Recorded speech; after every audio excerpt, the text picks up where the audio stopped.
انشاءاللہ تعالی جو پاکستان کا مستقبل ہے، جو پاکستان کی وہ عدالت کا، ہمارا جمہوریت کا، پاکستان کے عوام اس ادارہ سے جو انصاف کا امید ہونا چاہیے تھا، اس داغ کی وجہ سے بڑا مشکل تھا پاکستان کی عام آدمی کے لیے کہ وہ یہ سمجھے کہ ان کو اس ادارہ سے انصاف ملے گا۔ اگر قائد عوام جیسا شخص کو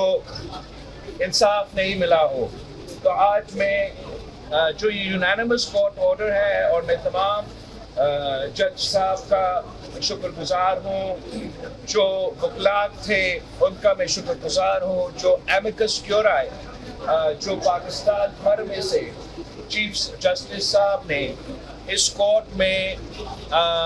ریکویسٹ کیا ان کا اسسٹنس کا، اور جس طریقے سے انہوں نے قائد عوام شہید ذوالفقار علی بھٹو کا مقدمہ لڑا، میں ان کا شکر گزار ہوں۔ اور انشاءاللہ تعالی